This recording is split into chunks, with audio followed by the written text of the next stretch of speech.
ज़ौर और इरिट्रिया के पहले युद्ध के बारे में बताने से पहले हम अभी तक के चारों अध्यायों की कहानी को एक बार फिर से शॉर्ट में समझते हैं।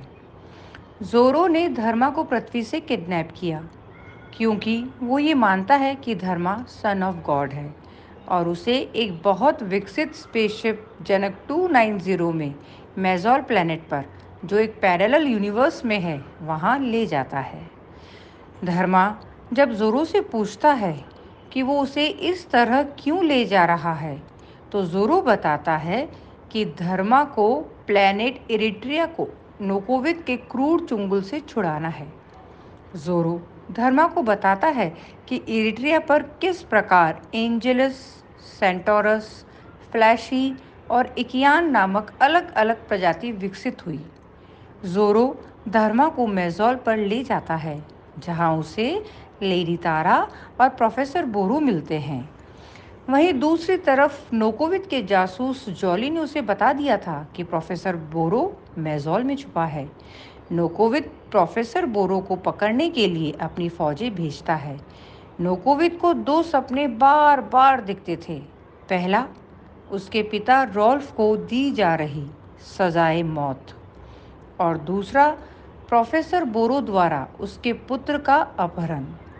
नोकोविक को ये बात बहुत ज़्यादा सताती थी कि प्रोफेसर बोरो नोकोविक का ससुर था और उसने अपने ही नाती का अपहरण किया था।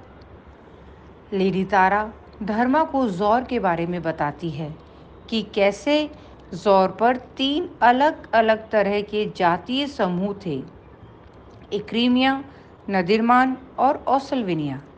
कैसे इक्रीमिया जाति समूह के लीडर फ्लोरमान कॉन्ताना ने ज़ौर पर अपना वर्चस्व जमाया और मर्कल नामक एलियंस के मदद से ज़ौर का साम्राज्य अनेकों प्लैनेट्स में फैला दिया था। मर्कल ने प्रकाश से भी तेज गति से उड़ने वाले स्पेसशिप कॉन्ताना को दिए। कॉन्ताना ने बदले में मर्कल को अनेकों प्लैनेट से टैक्स लेने और अनेक खनिज पदार्थ के खनन करने का अधिकार दे दिया था। मर्कल के लोग भी ज़ौर प्लैनेट पर रहने लगे। मर्कल और ज़ौर के लोगों की आपसी शादियों से मिलांज नामक मिश्रित प्रजाति उत्पन्न हुई। मिलांज सबसे ज़्यादा इंटेलिजेंट थे और धीरे धीरे पूरे ज़ौर के रसूखदार लोग बन गए। ज़ौर में दंगे चालू हो गए क्योंकि इक्रीमिया के लोगों को मिलांज की तरक्की पसंद नहीं आ रही थी। मिलांज का कत्लेआम होने लगा। मिलांज पर अत्याचार होते देख मर्कल ने फौजें भेजी और मर्कल की फौजों ने कॉन्ताना को हरा दिया। कॉन्ताना ने मर्कल से संधि कर ली और मिलांज और मर्कल को ज़ौर के चंद्रमा शई पर बसा दिया। रॉल्फ कॉन्ताना का सबसे कड़ा विरोधी था और हर बार कॉन्ताना से चुनाव हार जाता था। रॉल्फ ने इस बात को चुनावी प्रचार में उछाला कि कैसे कॉन्ताना ने मर्कल के आगे घुटने टेक दिए थे। कॉन्ताना चुनाव हार गया क्योंकि उसने मर्कल से आसानी से हार मान ली थी और ज़ौर का चंद्रमा शई मर्कल और मिलांज को दे दिया था। रॉल्फ चुनाव जीतकर अब सुप्रीम कमांडर बन चुका था और उसने मर्कल से बदला लेने की ठान ली थी। परंतु रॉल्फ ने पहले इरिट्रिया पर हमला किया। रॉल्फ ने इरिट्रिया पर क्यों हमला किया? इरिट्रिया का मर्कल से क्या संबंध था? क्या रॉल्फ इरिट्रिया को जीत पाया? क्या रॉल्फ मर्कल से बदला ले पाया? आइए आगे जानते हैं। दो दुनिया का वारिस, अनकही कथा, भाग 1, अध्याय 5, ज़ौर और इरिट्रिया का पहला युद्ध, पार्ट 1। रॉल्फ ने अपने रूखे स्वर में बोला, जैसन, प्लान एक्सप्लेन करो। हम इरिट्रिया पर कब और कैसे हमला करेंगे? वहाँ उपस्थित सभी लोग बहुत ही एक्साइटेड थे।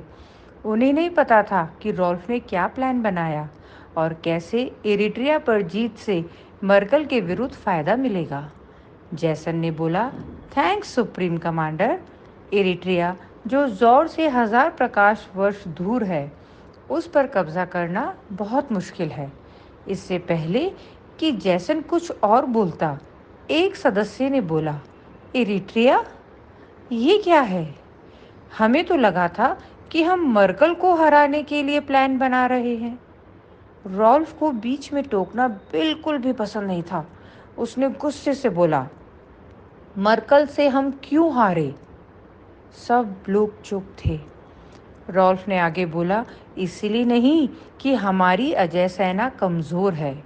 हमारी फौज भी मर्कल की फौज के बराबर ही है।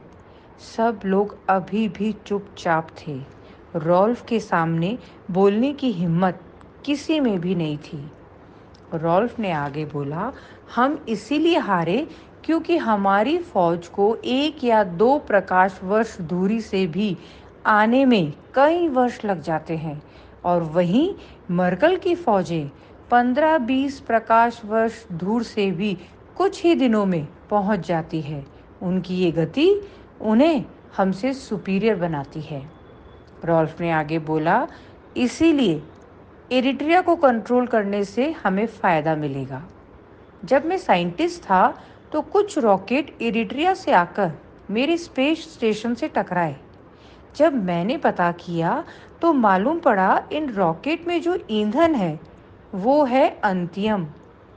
अंतियम ही वो फ्यूल है जिससे मर्कल के स्पेसशिप प्रकाश गति से 100 से 150 गुना तेज उड़ पाते हैं।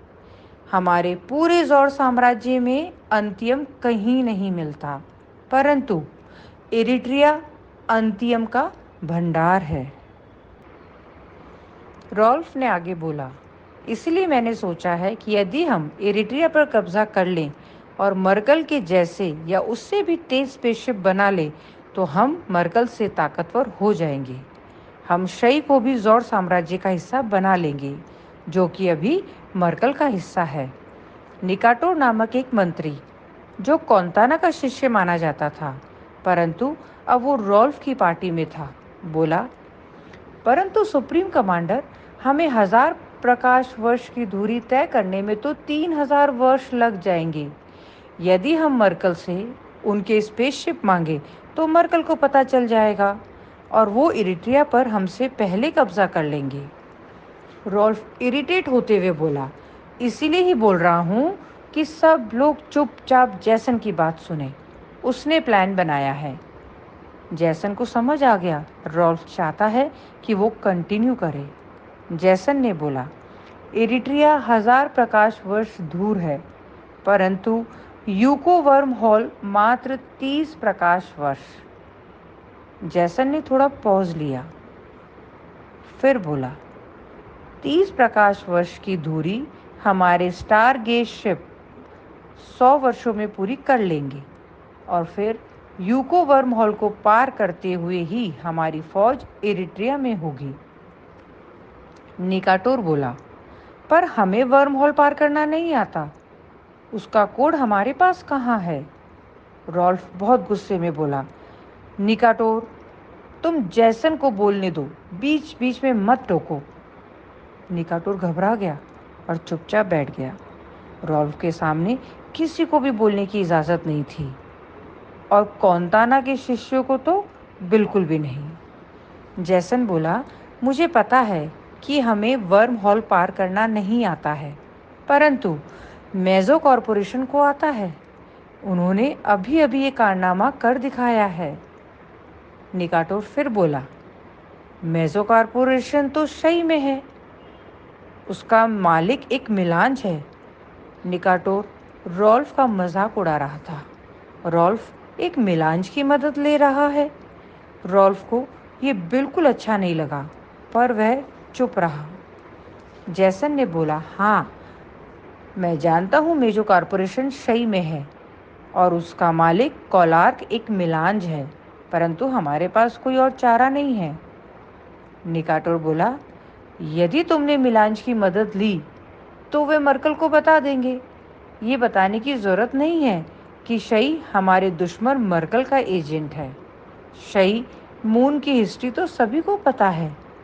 रॉल्फ ने चुनाव शई के नाम पर ही तो जीता है। कौंताना की सबसे बड़ी गलती जो हर रात जोर से दिखती है, यही नारा था ना रॉल्फ आपका?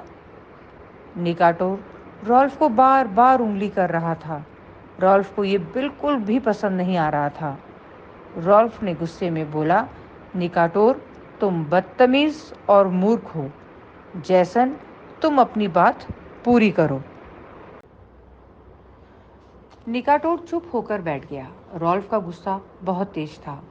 जैसन ने बोला, ये सच है कि मेजो कॉरपोरेशन का मालिक कॉलार्क एक मिलांज है, परंतु उसने अभी अभी वर्म हॉल को पार करने का कोड बनाया है।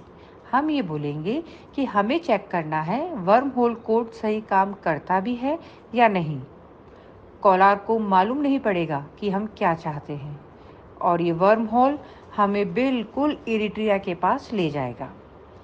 इतने में रॉल्फ का कम्युनिकेशन मंत्री बोला, हमने बहुत सारे रोबोट कोलार के कोड के जरिए वर्म हॉल पार करके इरिट्रिया भिजवाए हैं। इन रोबोट ने हमें बताया कि इरिट्रिया पर विकसित सभ्यता है, परंतु हमारी अजय सेना का सामना नहीं कर सकती। जैसन ने बोला, हाँ, हमने चुपचाप रोबोट भेजकर चेक किया है कि वर्म हॉल को पार किया जा सकता है या नहीं। और हाँ निकाटोर, हमने ये रोबोट मर्कल की स्पेसशिप को किराए पर लेकर भेजे थे। उसके बावजूद भी मर्कल को पता नहीं चला। निकाटोर बोला, कुछ रोबोट भेजना और फौज भेजना दोनों अलग बात होती है। रॉल्फ चिल्लाया, हाँ निकाटोर, इसलिए हम फौज भेजने के लिए अपने स्टारगेट शिप यूज़ कर रहे हैं, मर्कल के नहीं। मर्गल के शिप्स का इस्तेमाल हमने सिर्फ ये जानने के लिए किया था कि वर्म हॉल पार करके रोबोट जा सकते हैं और आ भी सकते हैं।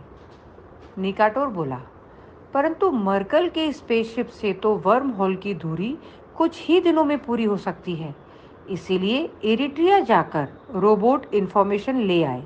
परंतु अभी जैसा जैसन ने बताया कि स्टारगेट शिप से इरिट्रिया पहुंचने में हमारी फौज को 100 वर्ष लगेंगे। रॉल्फ को समझ आ गया था निकाटोर क्या बोलना चाह रहा था। रॉल्फ बोला, मैं जानता हूँ कि इस मिशन को पूरा होने में लगभग 110 वर्ष लगेंगे। 100 वर्ष हमारी फौज को इरिट्रिया पहुंचने में, 1-2 वर्ष इरिट्रिया पर कब्जा करने में, और प्रकाश गति से तेज स्पेसशिप को बनाने में, और उन्हें इरिट्रिया से जोर आने में 7-8 साल लग जाएंगे। निकाटोर बीच में बोला, और तुम सुप्रीम कमांडर केवल 60 वर्षों के लिए ही हो। राल्फ ने बोला, इसीलिए मुझे दोबारा चुनाव जीतना होगा, मुझे एक और टर्म चाहिए होगी।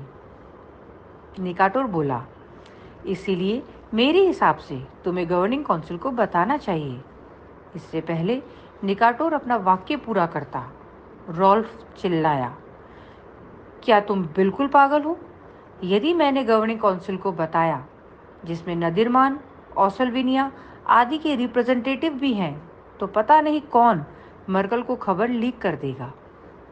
निकाटोर बोला, परंतु रॉल्फ, यदि तुमने बिना किसी को बताए अपनी फौज इरिट्रिया पर भेजी, वो भी इतना खर्चा करके, तो तुम गवर्निंग काउंसिल को क्या जवाब दोगे? रॉल्फ को ऐसे मुश्किल पैदा करने वाले लोग बिल्कुल पसंद नहीं थे। उसने मानसिक संदेश दिया और कुछ रोबोट सैनिक निकाटोर को अरेस्ट करने आ गए। निकाटोर को समझ आ गया था कि रॉल्फ उसे मरवा देगा। निकाटोर ने बोला, मूर्ख रॉल्फ, मैं तेरी भलाई के लिए बोल रहा था। क्या तूने ये सारे एंगल सोचे? नहीं, तेरा विनाश नज़दीक है। तू कठिन प्रश्नों का उत्तर ढूंढने के बजाय उन लोगों को मरवा देता है जो तेरे से प्रश्न पूछते हैं। तेरी विपरीत बुद्धि तेरा विनाश जल्दी करवाएगी। निकाटोर इससे पहले कुछ और बोल पाता, रोबोट ने उसका गला दबा दिया। निकाटोर मर गया और उसका शव रोबोट लेकर चले गए। रॉल्फ एक बहुत ही क्रूर शासक था। इस मीटिंग में जितने भी 8-10 लोग बैठे थे, वह सब रॉल्फ के खास थे, परंतु निकाटोर जैसे लोग रॉल्फ को सही रास्ता बताना चाहते थे। निकाटोर के अलावा कोई नहीं था जो रॉल्फ का विरोध करता था। धर्मा ने पूछा। रॉल्फ ने भरी सभा में निकाटोर को मरवा दिया। कोई ऐसे किसी का भी मर्डर कैसे कर सकता था? तारा ने जवाब दिया। रॉल्फ ने ये मीटिंग एक सुदूर प्लेनेट पर एक गोपनीय जगह रखी थी। किसी को भी पता नहीं चलेगा। हाँ, यदि रॉल्फ के बाकी मंत्री जो वहां मौजूद थे वो गवाही दे तो। धर्मा ने बीच में बोला। वो तो बहुत मुश्किल है, क्योंकि यदि वो रॉल्फ के खास नहीं होते तो रॉल्फ उन्हें इतनी गोपनीय बातें बताता ही नहीं। तारा ने बोला, हाँ, बिल्कुल सही। धर्मा ने कहा, तो अंतिम के कारण रॉल्फ इरिट्रिया पर कब्जा करना चाह रहा था, परंतु किसी ने पहले नहीं बताया कि इरिट्रिया पर अंतिम का भंडार था। तारा बोली, हाँ, चलो अब मैं बताती हूँ। जिस समय कौंताना अपना साम्राज्य बढ़ा रहा था और ज़ौर के लोग मर्गल के लोगों के साथ व्यापार कर रहे थे और मिलांज का जन्म हो रहा था, उस समय ज़ौर से 1000 प्रकाश वर्ष दूर इरिट्रिया पर कुछ बहुत इंटरेस्टिंग घट रहा था। दो दुनिया का वारिस, अनकही कथा, भाग 1, अध्याय 6, ज़ौर और इरिट्रिया का पहला युद्ध, पार्ट 2। तारा ने धर्मा को इरिट्रिया का विजन भेजा। तारा बोली, आज से 700-800 साल पहले इरिट्रिया में हेयस पर 7 अलग अलग देश थे, जिनके प्रधान को सत्रप बोला जाता था। सभी पर अधिकतर एंजेलिस का आधिपत्य था। सेंटोरस को अलग देश दे दिया गया था। फ्लैशी सेकंड ग्रेड सिटीजन थे और इकेयान पानी के अंदर खुश रहते थे। फ्लैशी बॉफ को मानते थे, जबकि बाकी तीनों मूर्ति पूजा करते थे। हालांकि तीनों ही भगवान की मूर्ति बनाने के लिए एक खास पत्थर का इस्तेमाल करते थे, जिसकी खदानें या तो हेयस में एंजेलिस के कब्जे में थी या पानी के अंदर इकियान के कब्जे में। हेयस में तेजी से प्रगति हो रही थी। धर्मा बोला, हाँ हाँ, मैंने पढ़ा था कि ग्रीनलैंड से सभ्यता की शुरुआत हुई थी, परंतु हेयस भूभाग पर विकास ज्यादा तेज गति से हुआ था। तारा ने कहा, हाँ, धीरे धीरे जब एरोप्लेन्स और फाइटर जेट बने तब फ्लैशी की समाज में इम्पोर्टेंस बढ़ी। धर्मा ने कहा, मैं समझा नहीं। तारा ने बोला, फ्लैशी चूंकि मूर्ति पूजा के अगेंस्ट थे और इतने ताकतवर नहीं थे जितने एंजेलिस और सेंटोरस थे, इसलिए हमेशा से ही उनकी उपेक्षा होती थी। परंतु जब कृत्रिम उड़ान की बात आई तो फ्लैशी से अच्छे पायलट कोई नहीं थे। धर्मा ने बोला, अच्छा, तो इसका मतलब फ्लैशी को समाज में उचित स्थान मिल गया था। तारा ने कहा, हाँ, कुछ समय के लिए, परंतु कुछ फ्लैशी लोगों को स्पेस आकर्षित करता था और उन्होंने स्पेसशिप बनाने की सोची, परंतु स्पेसशिप बनाने के लिए ईंधन मिलता था ब्लैकस्टोन से। धर्मा ने बीच में बोला, परंतु ब्लैकस्टोन तो भगवान की मूर्ति बनाने के लिए इस्तेमाल होता था। तारा बोली, हाँ, फ्लैशी मूर्ति पूजा में नहीं मानते थे। फ्लैशी लोगों को चूंकि ब्लैक स्टोन की खान और खदान में जाना अलाउड नहीं था, इसीलिए कुछ फ्लैशी लोगों ने भगवान की मूर्ति चुराई और रॉकेट बना के उड़ा दिए। धर्मा बोला, तो क्या बाकी लोगों को पता नहीं चला? तारा बोली, शुरुआत में जब कुछ ही मूर्तियां चुराई गई तो किसी को समझ नहीं आया कि मूर्ति कौन और क्यों चुरा रहा है, परंतु जब फ्लैशी के कुछ ग्रुप्स ने अति कर दी और ज़्यादा दूर जाने वाले रॉकेट बनाने के लिए बहुत सारी मूर्तियां एक साथ चुराई तो वो पकड़े गए। धर्मा बोला, अच्छा, तो क्या ये वही रॉकेट है जो कुछ साल बाद रॉल्फ को ज़ौर में मिले थे? तारा ने कहा, हाँ, फ्लैशी ने इतने अच्छे रॉकेट बनाए थे कि उन्होंने 1000 प्रकाश वर्ष की दूरी मात्र 8-9 वर्षों में ही पूरी कर ली थी। धर्मा ने बोला, परंतु फ्लैशी के पास रॉकेट बनाने के पैसे कहाँ से आए? तारा ने कहा, फ्लैशी अमीर लोग थे। पूरा एरोप्लेन और फाइटर जेट बनाने का कारखाना और पायलट आदि सब फ्लैशी के पास ही था। धर्मा बोला, ओह हाँ हाँ, आपने बताया था कि फ्लैशी कृत्रिम उड़ान के मास्टर बन गए थे। तारा ने कहा, हाँ, अनेक फ्लैशी इंडस्ट्रियलिस्ट और बिजनेसमैन रॉकेट में पैसा लगा रहे थे। उनको लगा यदि स्पेसशिप बनाए जाए तो वो लोग अलग अलग प्लैनेट्स पर कब्जा कर सकते हैं। धर्मा ने कहा, मतलब कौंताना जैसे लीडर इरिट्रिया में भी थे, जो इरिट्रिया को अनेक ग्रहों पर राज करने वाला साम्राज्य बनाना चाहते थे। तारा बोली, अफसोस, इरिट्रिया पर कोई भी कौंताना जैसा दूरदर्शी लीडर नहीं था। एंजेलिस और सेंटरोस को स्पेस में कोई इंटरेस्ट नहीं था। फ्लैशी लोगों को जब ऐसे रॉकेट भेजे और ये पता चला कि फ्लैशी ने भगवान की मूर्ति को गला कर ईंधन बनाया है, तो हंगामा हो गया। फ्लैशी लोगों को मारा गया, फ्लैशी औरतों को गुलाम बना के रखा गया और फ्लैशी बच्चों को भी मार डाला गया। धर्मा दुखी होकर बोला, इतना अत्याचार? तारा बोली, हाँ, फ्लैशी ने जब माफ़ी मांगी और वादा किया कि वो रॉकेट और स्पेस के बारे में भूल जाएंगे, तब जाकर फ्लैशी को माफ़ किया गया। सभी फ्लैशी को एक बहुत छोटे देश लक्स फ्लूगोर में भेज दिया गया और ये आदेश दिया गया कि फ्लैशी केवल वहीं रहेंगे। फ्लैशी लोगों को लक्स फ्लूगोर के बाहर कोई भी व्यापार या काम करने की इजाज़त नहीं थी। धर्मा ने बोला, परंतु आपने कहा था फ्लैशी बहुत अच्छे पायलट थे और फाइटर जेट भी उड़ाते थे, उनका क्या हुआ? तारा बोली, हाँ, कुछ फ्लैशी को ये छूट दी गई कि वह पायलट बने रह सकते हैं, परंतु ऐसे लोग बहुत कम थे। ज़्यादातर फ्लैशी लक्स फ्लूगोर में ही रहते थे। इन दंगों के चलते फ्लैशी की आबादी तकरीबन आधी से भी कम हो गई थी। तारा ने कहा, अब वापस चलते हैं रॉल्फ के पास। वो कहानी तो अभी अधूरी ही रह गई। धर्मा ने बोला, मैं बहुत उत्सुक हूँ जानने के लिए। तारा ने विजन भेजा।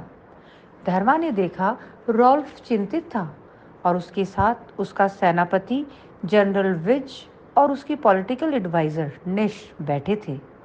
रॉल्फ ने बोला, मुझे किसी भी तरह दोबारा चुनाव जीतना ही है।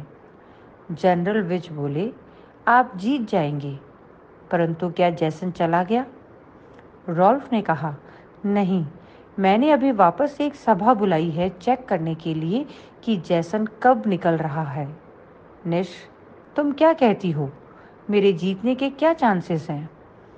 निश ने कहा, अभी चुनाव दूर है, परंतु आपने जनता को वादा किया है कि आप मर्कल को हरा देंगे और ये वादा जनता भूलेगी नहीं। आपको कुछ तो करना ही होगा।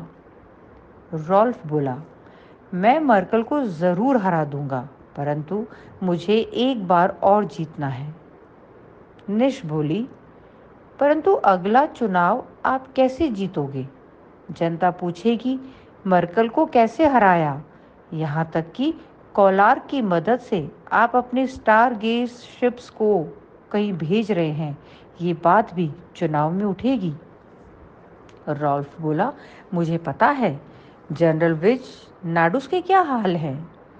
विज बोला, सब अच्छा है। रॉल्फ बोला, ठीक है, मीटिंग के बाद मुझे तुमसे नाडुस के बारे में कुछ बात करनी है। विज बोला, ठीक है। रॉल्फ सभा में चला गया। उसमें वही 8-10 लोग थे जो रॉल्फ के खास थे। जैसन से रॉल्फ ने पूछा, तुम तैयार हो? जैसन ने कहा, हाँ, मैं 4 स्टारगेट शिप लेकर निकल रहा हूँ। 2 शिप में अजय सेना की एक-एक टुकड़ी और बाकी 2 शिप में टेक्निकल सामान, रोबोट और कुछ इंजीनियर हैं, जिससे जब मैं इरिट्रिया पर कब्जा कर लूं, तब हम प्रकाश गति से 100 से 150 गुना तेज स्पेसशिप बना सकेंगे। रॉल्फ ने कहा। एडमिरर को लिया साथ में। एडमिरर एक ऐसा रोबोट थी जो दिखने में किसी सुंदर लड़की की तरह दिखती थी, परंतु वह एक बहुत ही खतरनाक रोबोट थी। वो बहुत सारी कैलकुलेशन एक साथ कर सकती थी और बहुत ही ज़्यादा समझदार थी। जैसन ने कहा, हाँ, एडमिरर को ले लिया। मैं और एडमिरर ही पूरे मिशन में जगह रहेंगे। बाकी जितने भी सैनिक और इंजीनियर हैं, वो सब सोते हुए जाएंगे। जब हम एरिट्रिया पहुंच जाएंगे, तब हम उन लोगों को उनकी नींद से उठा देंगे। रॉल्फ ने बोला, ठीक है, किसी को कुछ पूछना है? किसी की भी हिम्मत नहीं थी कि कुछ पूछ सके। तभी एक मंत्री ने बोला, जैसन, क्या अजय सेना की 2 टुकड़ी काफ़ी रहेगी? जैसन बोला, तो चाहता था कि यदि उसको 5-6 स्टार की शिप मिल जाए और वो 5-6 अजय सेना की टुकड़ी को ले जा सके तो काफ़ी अच्छा रहेगा। परंतु इससे पहले रॉल्फ बोला, हाँ, 2 टुकड़ी काफ़ी है। एरिट्रिया पर सभ्यता तो है, परंतु वो इतनी विकसित नहीं है कि अजय सेना की एक भी टुकड़ी का सामना कर सके। 2 टुकड़ी तो बहुत हो गई। रॉल्फ ने 2 टुकड़ी बोल दिया था और रॉल्फ का शब्द अंतिम होता था। अब जैसन नहीं बोल सकता था कि उसे 5-6 टुकड़ी चाहिए। रॉल्फ को इसी बात के लिए निकाटो टोकता था। रॉल्फ किसी और की बात नहीं सुनता था। इससे गलती होने के चांसेस बढ़ जाती थी। रॉल्फ ने आदेश दिया, जैसन, तुम निकलो और विजयी भव। रॉल्फ को अब करना था लंबा इंतज़ार, एक सदी से भी ज़्यादा का इंतज़ार। निश बोली, रॉल्फ, ये मिशन तो जब सक्सेसफुल होगा तब होगा। जैसन को इरिट्रिया जीतने और स्पेसशिप बना के ज़ोर भेजने में बहुत टाइम है। उसके बाद तुम्हें मर्कल को हराने में भी समय लगेगा। परंतु अभी अगला चुनाव 60 वर्षों में है। कुछ सोचा है? क्या करोगे? कैसे ये चुनाव जीतोगे? तुम्हारी विरोधी डेल और शिनी बहुत खतरनाक है। राल्फ बोला, प्लान नाडुस। निश बोली, प्लान नाडुस? वो क्या है? रॉल्फ की आंखों में चमक थी। उसने कुछ बहुत ही खतरनाक सोच लिया था। रॉल्फ को किसी भी कीमत पर अगला चुनाव जीतना था और इस एरिट्रिया के मिशन को सीक्रेट रखना था। जब तक जैसन एरिट्रिया को जीतकर स्पेसशिप बना ना ले और रॉल्फ को जनता का ध्यान कहीं और लगाना था। मर्कल से रिश्ते अब थोड़े ठीक हो गए थे, परंतु पहले जैसे नहीं थे। मर्कल से युद्ध में हार रॉल्फ को और सभी ज़ोर के लोगों को सताती थी। मर्कल अब अपने तेज गति से उड़ने वाले स्पेसशिप बहुत ही कम देता था, और अगर देता भी था तो बहुत ऊंचे दामों पर। रॉल्फ को पता था, जल्द ही वो मर्कल को ज़ोर साम्राज्य से निकाल देगा और उन सपोले मिलांज को भी। निश को समझ आ गया, कुछ बहुत बुरा होने वाला है। वो रॉल्फ को बहुत अच्छे से पहचानती थी। काट टनल में तेजी से जा रही थी। बोरो कुछ मानसिक कैलकुलेशन करने में बिजी था और जोरो लॉरा की देखभाल कर रहा था, और तारा व धर्मा एक साथ एक सीट पर बैठे थे। तारा ने विजन भेजा और बोला, आज से लगभग 600 वर्ष पूर्व जैसन 4 स्टार गेट शिप के साथ इरिट्रिया के मिशन पर निकल चुका था। 2 शिप में अजय सेना और बाकी 2 में शिप बनाने की सामग्री, इंजीनियर्स, रोबोट और खाना पीना आदि था। उसे 100 वर्ष से भी अधिक का समय लगना था। इन 100 वर्षों में ज़ोर में अनेक घटनाएं घटी। धर्मा ने बीच में बोला, परंतु 60 वर्षों बाद तो चुनाव था ज़ोर पर। तारा ने बोला, हाँ, ज़ोर साम्राज्य 409 ग्रहों में फैला था। 410वां ग्रह इरिट्रिया उस समय ज़ौर के कब्जे में नहीं था। इन 409 ग्रहों पर चुनाव होते थे और इनके गवर्नर फिर आपस में वोट करके एक सुप्रीम कमांडर चुनते थे। उस समय जब रॉल्फ सुप्रीम कमांडर था, उसके विरोधी थे डेल और शिनी। शिनी सुर नामक एक प्लैनेट की गवर्नर थी और डेल ज़ौर प्लैनेट का मिनिस्टर ऑफ डिफेंस था। लेडी तारा ने आगे बोला, इसीलिए डेल रॉल्फ का सबसे प्रमुख विरोधी था। डेल को हमेशा लगता था कि वो रॉल्फ को अगला चुनाव हरा देगा। उसे 409 प्लैनेट्स में से मेजॉरिटी का सपोर्ट चाहिए था। शिनी डेल की प्रमुख सहयोगी थी। धर्मा ने बोला, समझ गया, रॉल्फ के लिए मुश्किलें बहुत थी। तारा ने कहा, हाँ, और रॉल्फ ने चालू किया प्लान नाडुस। दो दुनिया का वारिस, अनकही कथा, भाग 1, अध्याय 7, ज़ौर और इरिट्रिया का प्रथम युद्ध, नाडुस। तारा ने धर्मा को विजन भेजा। धर्मा ने देखा एक बहुत बड़े मैदान में एक बहुत ही खतरनाक युद्ध चल रहा था। बड़े बड़े हाथी और उड़ने वाले बड़े गिद्धों पर अग्नि बाण छोड़ने वाले योद्धा सवार थे।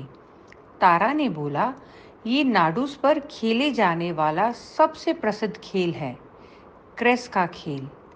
तारा ने बोला, रॉल्फ ने जब जैसन को इरिट्रिया के लिए रवाना कर दिया था, तभी रॉल्फ ने नियम निकाल दिया कि क्रेस का खेल नाडुस पर नहीं खेला जाएगा। इसके बावजूद नाडुस पर यह युद्ध रूपी खेल खेला जा रहा था और दर्शकों में था नाडुस का प्रसिद्ध लीडर नॉडी। धर्मा ने देखा युद्ध रूपी खेल अपने चरम पर था। मागध और धड़ताल नामक नाडुस के दो देशों की फौजें आपस में युद्ध कर रही थी और बहुत सारे दर्शक इस हिंसक खेल का आनंद ले रहे थे। इस क्रूर खेल में बहुत लोगों की जान जाती थी। ये खेल एक प्रकार का छोटा युद्ध था, परंतु ये खेल नाडुस में कई सदियों से चला आ रहा था। मागध का सम्राट, जो कि टीम का कैप्टन था, अपने भाले से धड़ताल के सम्राट को मार रहा था।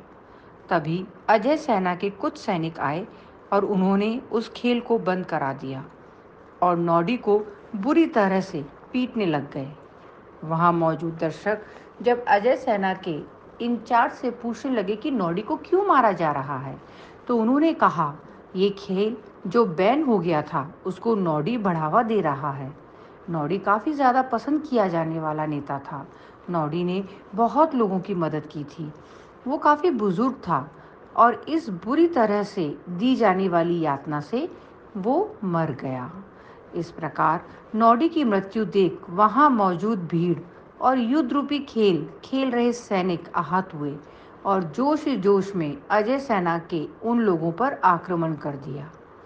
अजय सेना का इंचार्ज भी मारा गया। अजय सेना के बाकी लोग भाग गए, परंतु थोड़ी देर में वहां अजय सेना की एक बहुत बड़ी टुकड़ी बहुत खतरनाक हथियारों के साथ आई और वहां मौजूद लोगों को मार दिया। तकरीबन 2000 लोगों की हत्या कर दी गई थी। साधारणतः यदि ज़ौर या कहीं और विकसित प्लैनेट पर यह घटना घटी होती तो हंगामा हो जाता, परंतु जो 2000 लोग मारे गए वो नाडुस के रहने वाले थे। उनके जीने या मरने से ज़ौर साम्राज्य में किसी को भी कोई फर्क नहीं पड़ता था। नाडुस का गवर्नर खाटू इस समय रॉल्फ के चैम्बर में खड़ा था। खाटू रॉल्फ का एजेंट था, जिसके अंडर में पूरी अजय सेना की टुकड़ियां थी जो नाडुस पर तैनात थी। रॉल्फ ने खाटू को बोला, बस 2000 लोग? खाटू को कुछ समझ नहीं आया। रॉल्फ चिल्लाया, तुम्हारा टारगेट है कम से कम 50,000 लोग हर रोज किसी न किसी बहाने से मरने चाहिए। खाटू कंफ्यूज था। अचानक रॉल्फ को क्या हो गया था? नाडुस पर सब ठीक चल रहा था। पहले तो रॉल्फ ने क्रेस खेल को अवैध घोषित किया, ये जानते हुए भी कि ये खेल ही नाडुस के लोगों का नशा है।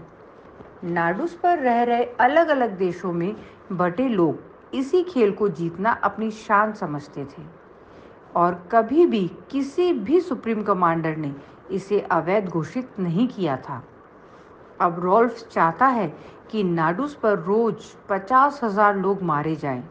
इससे तो नाडूस पर गृह युद्ध का खतरा बढ़ जाएगा। रॉल्फ गंभीर स्वर में बोला, खाटू, यदि तुम इस टारगेट को पूरा ना कर सके तो कोई और नौकरी ढूंढ लेना। तुम जा सकते हो। खाटू काफी असमंजस में था।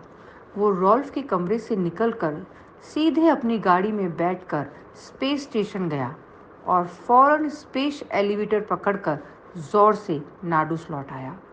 उसे कुछ समझ नहीं आ रहा था।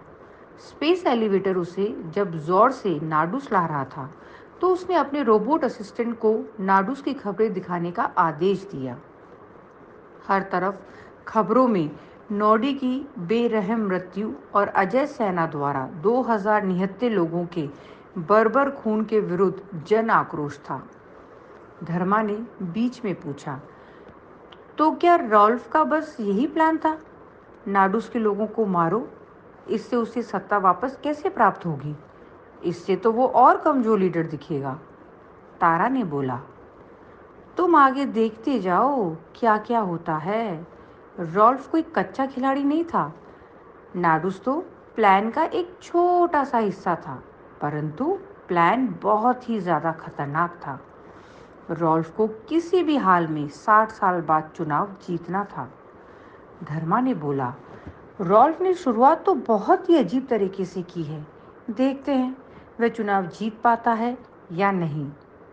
तारा ने आगे का विजन दिखाया और कहानी को आगे बढ़ाया।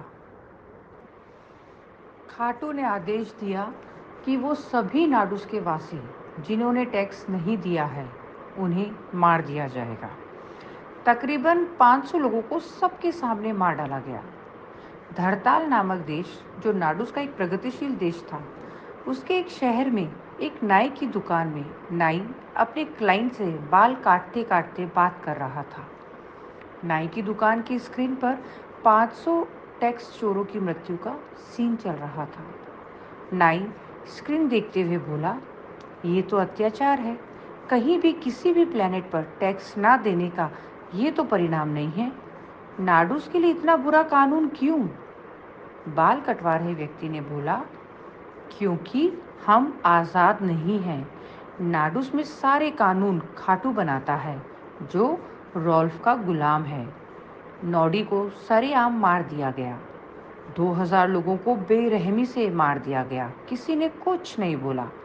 ये बेगुनाह लोग जो टैक्स नहीं दे पाए, उन्हें भी मार दिया गया। नाई बोला, पर ये खाटू चाहता क्या है? व्यक्ति बोला, खाटू तो एक मोहरा है। नाई बोला, अरे तो रॉल्फ भी क्या चाहता है? नाडूस के लोगों ने जोर का क्या बिगाड़ा है? हम तो चुपचाप जी रहे थे। अचानक से हमारे खेल क्रेस को अवैध कर दिया। हमारे चहेते नेता नोडी को मार दिया, 2000 लोगों को मार दिया और अब ये टैक्स चोरी का इल्ज़ाम लगाकर बिना सुनवाई 500 लोगों को मार दिया। व्यक्ति बोला, हाँ, ये तो मुझे भी समझ नहीं आ रहा। हमें खाटू और रॉल्फ से माफ़ी मांग लेनी चाहिए यदि जाने अनजाने में हमसे कोई गलती हो गई हो। तभी नाई की दुकान में आया एक रहस्यमय व्यक्ति, जिसका चेहरा मास्क से ढका हुआ था। बहुत ही खूंखार आवाज़ में बोला, तुम लोगों की यही गलती है, तुम लोग आवाज़ नहीं उठाते। नाई ने पूछा, तुम कौन हो? रहस्य में व्यक्ति बोला, फ्रीमी। नाई ने बोला, फ्रीमी, ये कैसा नाम है? रहस्य में व्यक्ति बोला, नाम नहीं है, मिशन है। यदि तुम लोग रॉल्फ के जुल्मों से परेशान हो जाओ तो कल्बे देवी माता के मंदिर में आ जाना। वहां चिल्लाना, फ्रीमी, मैं तुम्हें रॉल्फ के खिलाफ युद्ध में मदद करूंगा। नाई बोला, अभी की अभी मेरी दुकान से बाहर निकलो। ऐसी बातें भी हमें मरवा सकती है। हमें तुमसे और तुम्हारे मिशन से कोई मतलब नहीं है। रहस्यमय व्यक्ति जाते जाते बोला, कोई बात नहीं।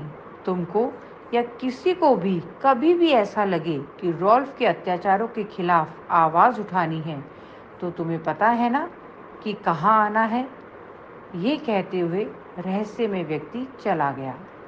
नाई और बाल कटवाने वाला व्यक्ति भौचक्के से रह गए। रॉल्फ ने खाटू को वीडियो कॉल किया। रॉल्फ की होलोग्राफिक इमेज खाटू के सामने मौजूद थी। रॉल्फ ने बोला, कितने आदमी मरे पिछले 30 दिनों में? खाटू ने बोला, सर 3000। रॉल्फ चिल्लाया, तुम्हारे जैसे निकम्मे से यही उम्मीद थी। खाटू डरते डरते बोला, सर नाडुस में स्थिति बहुत ही नाजुक है, कभी भी विद्रोह हो सकता है। रॉल्फ ने चिल्लाते हुए कहा, अजय सेना के लीडर में इतना डर? तुम अभी अपना त्यागपत्र दे दो, मैं किसी और को ये पदभार दे दूंगा। खाटू काफ़ी डर गया। नहीं सर, मैं आपकी सभी बातें मानूंगा, पर मैं कैसे 50,000 लोगों को रोज मारूं? रॉल्फ को समझ आ गया था कि ये खाटू कुछ नहीं कर पाएगा। समय बीत रहा था। रॉल्फ गुस्से में बोला, तुम 3 काम करो। पहला, मागी नदी का पानी अपने कब्जे में कर लो। किसी भी नाडुस के व्यक्ति को मागी नदी का पानी नहीं मिलना चाहिए। खाटू दबे स्वर में बोला, पर सर, मागी नदी तो उनके लिए पवित्र नदी है। बिना मागी नदी के पानी से अपने भगवान की पूजा किए दिन की शुरुआत नहीं करते, और यदि वे ऐसे पूजा नहीं करते तो दिन भर कुछ खाते पीते भी नहीं हैं। बहुत से लोग भूखे प्यासे मर जाएंगे। रॉल्फ बोला, खाटू, जो दिमाग तुम्हारे पास नहीं है उसका इस्तेमाल मत करो। जो बोल रहा हूँ बस उतना ही करो। जितने लोग मरे मरने दो। खाटू कुछ नहीं बोला। रॉल्फ ने आगे कहा, दूसरा काम, सभी अस्पताल बंद कर दो। जो भी लोग अस्पताल में हैं उन्हें निकाल दो, और जो नहीं माने उसे मार दो। खाटू को कुछ समझ नहीं आ रहा था, परंतु वह चुप रहा।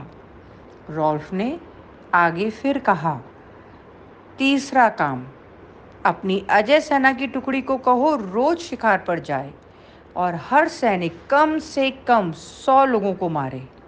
जो जितने अधिक लोगों को मारेगा उसे उतना अधिक इनाम मिलेगा। रॉल्फ ने कनेक्शन काट दिया। खाटू परेशान हो गया। वो रॉल्फ का एजेंट जरूर था, परंतु नाडुस पर बहुत समय से रह रहा था। नाडुस के लोग कभी भी अजय सेना को परेशान नहीं करते थे। रॉल्फ ये क्या पागलपन कर रहा था? खाटू को कुछ समझ नहीं आया, परंतु उसने रॉल्फ के खिलाफ जाना उचित नहीं समझा। उसने वह सभी बातें जो रॉल्फ ने बताई थी उन सभी को लागू कर दिया। जनता में विद्रोह हो गया। कुछ ही दिनों में लोगों ने खाटू के दफ्तर के बाहर अनशन किया, परंतु कोई फायदा नहीं हुआ। बहुत लोगों को मार दिया गया। अजय सेना को खुली छूट थी। वो जब चाहे किसी को भी मार देते थे, किसी को भी लूट लेते और कहीं भी कब्जा कर लेते थे। अजय सेना का अत्याचार बहुत ज़्यादा बढ़ गया था। अस्पताल बंद हो गए और टैक्स बहुत ज़्यादा बढ़ा दिया गया था। मागी नदी का पानी भी नाडुस के लोगों को नहीं दिया जा रहा था, जिससे वो पूजा पाठ भी नहीं कर पा रहे थे। बहुत से लोग तो बिना खाए पिए ही मर गए।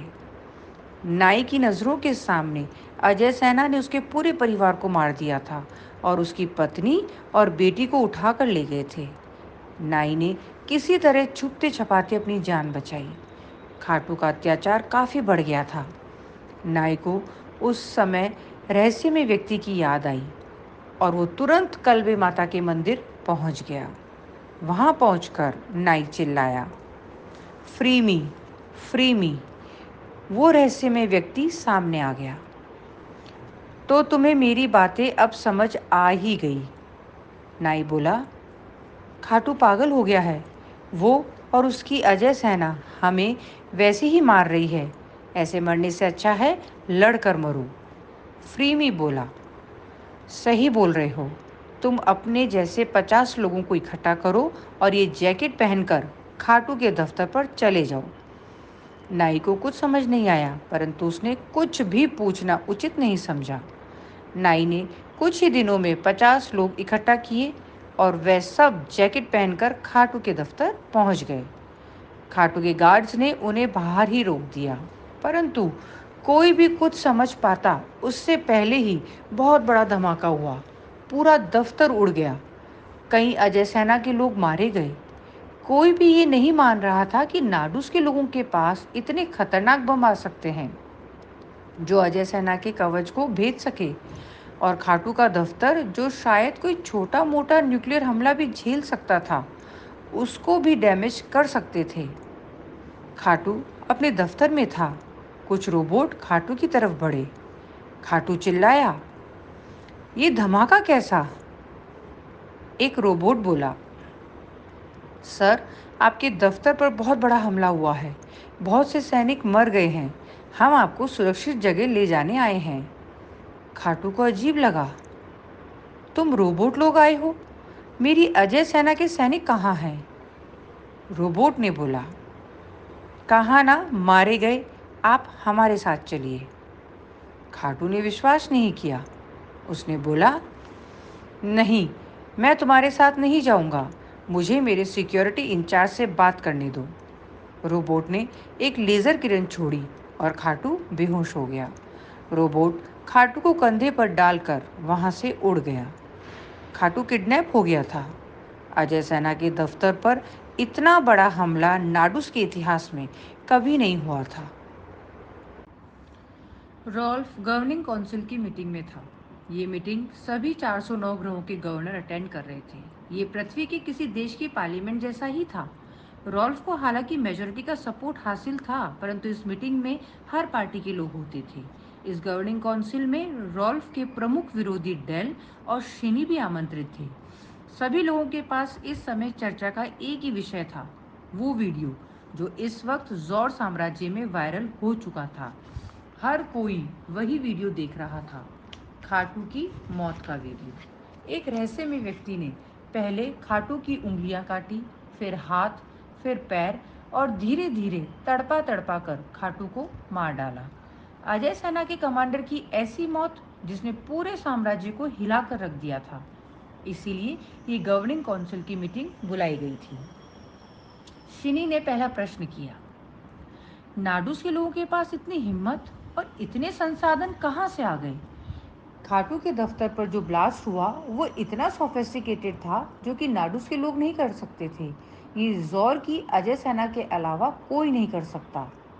रॉल्फ बीच में चिल्लाया, शिनी, तुम क्या कहना चाह रही हो? ये मत भूलो, मर्कल हमारे दुश्मन है और उनके पास ऐसी बहुत सी तकनीक है। शिनी बोली, मर्कल ऐसा क्यों करेंगे? रॉल्फ बोला, अजय सेना खुद ऐसा क्यों करेगी? अपने ही लोगों को क्यों मारेगी? तभी डेल बोला, वो तो इंक्वायरी के बाद ही मालूम पड़ेगा, परंतु खाटू ने ये पागलपन वाली नीतियां क्यों लागू की नाडूस पर? रॉल्फ बोला, मुझे क्या पता? डेल बोला, पता नहीं या बताना नहीं चाहते? तुम गवर्निंग काउंसिल से क्या छुपा रहे हो रॉल्फ? रॉल्फ को डेल का ये अंदाज बिल्कुल भी पसंद नहीं आ रहा था, परंतु वो चुप रहा। डेल ने आगे बोला, हमारे 4 स्टारगेट शिप किसी अनजान मिशन पर गए हुए हैं। रॉल्फ के चेहरे की हवाइयां उड़ गई। डेल को कैसे पता चल गया कि जैसन 4 स्टारगेट शिप लेकर इरिट्रिया पर हमले करने गया है? डेल ने बोला, नाडूस पर अटपटी नीतियां, स्टारगेट शिप्स का अनजान मिशन पर जाना, रॉल्फ ने गवर्निंग काउंसिल से और क्या क्या छुपा रखा है। रॉल्फ थोड़ा संभला और बोला, डेल, लगता है आजकल तुम बहुत ज्यादा फिक्शन नॉवेल पढ़ रहे हो। मत भूलो, मैं चुनाव जीत के आया हूँ। जनता को मुझ पर विश्वास है। शिनी बोली, तो तुम्हारा कर्तव्य बनता है कि तुम सही सही जवाब दो। रॉल्फ बोला, बिल्कुल। नाडूस पर खाटू ने क्या नीति बनाई ये इतना इम्पोर्टेंट नहीं है। नाडूस हमारे लिए कभी भी इम्पोर्टेंट था ही नहीं। परंतु हाँ, अजय सेना पर हमला और खाटू की बेरहम हत्या चिंता का विषय है। कौन है ये टेररिस्ट फ्रीमी और क्या चाहता है? मैं जल्द ही पता लगाकर आप लोगों को इन्फॉर्म करूंगा। मुझे 5 वर्ष का समय दे दीजिए। मैं आप सबके सामने अपनी अगली गवर्निंग काउंसिल मीटिंग में सब कुछ बता दूंगा। गवर्निंग काउंसिल के अधिकतर सदस्य रॉल्फ को सपोर्ट करते थे। उन्होंने रॉल्फ की बात मान ली और रॉल्फ को अगली मीटिंग तक का समय मिल गया। उसके पास अब 5 साल थे। शिनी बहुत उदास थी। वो सुर प्लेनेट पर अपने घर में बने एक बड़े से कैबिन में बैठी थी। उसे विश्वास ही नहीं हो रहा था कि रॉल्फ इतनी आसानी से गवर्निंग काउंसिल से बच गया। अधिकतर लोग रॉल्फ से कड़े प्रश्न नहीं पूछ रहे थे। रॉल्फ को कमज़ोर करना ही होगा। शिनी ने डेल को कनेक्ट किया। डेल जॉर में अपने दफ्तर में था। जॉर प्लैनेट और सुर प्लैनेट की दूरी कई बिलियन किलोमीटर्स की थी, परंतु फिर भी जॉर साम्राज्य ने इतनी तरक्की कर ली थी कि इतनी दूरी से भी वीडियो कॉल बहुत ही आसानी से हो जाती थी और बात ऐसे होती थी जैसे दो लोग आमने सामने बैठकर बातें कर रहे हो। शिनी के सामने डेल की होलोग्राफिक इमेज का प्रतिरूप था। शिनी ने बोला, हमें कुछ करना होगा। रॉल्फ आसानी से 5 साल की मोहलत लेकर निकल गया। डेल बोला, हाँ, नाडुस में हंगामा हुआ, इतने लोग मारे गए, परंतु जौर साम्राज्य के किसी भी अन्य ग्रह को कोई मतलब नहीं है। यदि यही कत्लेआम जौर में या किसी और ग्रह में हुआ होता तो अब तक हंगामा हो गया होता। शिनी बोली, समझ गई। डेल बोला, क्या? शिनी बोली, इसीलिए रॉल्फ ने नाडुस को चुना। डेल बोला, मतलब तुम ये कह रही हो कि ये रॉल्फ की चाल है? नाडुस पर अत्याचार करो और फिर एक टेररिस्ट फ्रीमी पैदा करो। शिनी बोली, हो सकता है फ्रीमी रॉल्फ का आदमी हो। डेल बोला, पर इससे रॉल्फ को क्या फ़ायदा मिलेगा? शिनी बोली, यही तो समझ नहीं आ रहा। डेल बोला, हो सकता है फ्रीमी मर्कल का आदमी हो। शिनी बोली, हाँ, हो सकता है। क्या मैं मिलूँ इस फ्रीमी से? डेल बोला, क्या करोगे मिलकर? शिनी बोली, जो इतनी आसानी से नाडुस पर अजय सेना के कमांडर को मार सकता है तो सोचो वो कितना काम का आदमी होगा। रॉल्फ के खिलाफ काम आ सकता है। डेल बोला, परंतु तुम उससे मिलोगी कैसे? शिनी बोली, वो मेरे पर छोड़ दो। मेरा एक आदमी है, एक व्यापारी जो किसी को भी ढूंढकर मेरी मीटिंग फिक्स करवा सकता है। डेल बोला, ठीक है, फिर मिलो इस फ्रीमी से। शिनी ने डेल से कनेक्शन काट दिया और अपने रोबोट असिस्टेंट को बोला, मुझे जगत सेठ से कनेक्ट करो। जगत सेठ नाडुस पर था और नाडुस पर ऐसा कोई नहीं था जिससे वो मीटिंग नहीं करवा सकता था। जल्द ही जगत सेठ से कनेक्शन स्थापित हुआ। शिनी बोली, मुझे फ्रीमी से मिलना है। जगत सेठ बोला, शिनी मैडम का हुक्म सराखों पर, परंतु 5 लाख टिक लगेंगे। शिनी चिल्लाई, 5 लाख टिक? पागल हो गए हो? एक मीटिंग के 5 लाख कौन मांगता है? जगत सेठ बोला, ठीक है, फिर आप अपने आप मीटिंग सेट कर लो। शिनी ने रिक्वेस्ट की, प्लीज़, 5 लाख बहुत ज़्यादा है। जगत सेठ ने कहा, मैम, फ्रीमी भी तो बहुत कीमती है। शिनी समझ गई थी कि जगत सेठ उसकी मजबूरी का फ़ायदा उठा रहा है, परंतु उसके पास कोई भी चारा नहीं था। शिनी बोली, ठीक है, ट्रांसफ़र कर रही हूँ, मीटिंग फिक्स करो।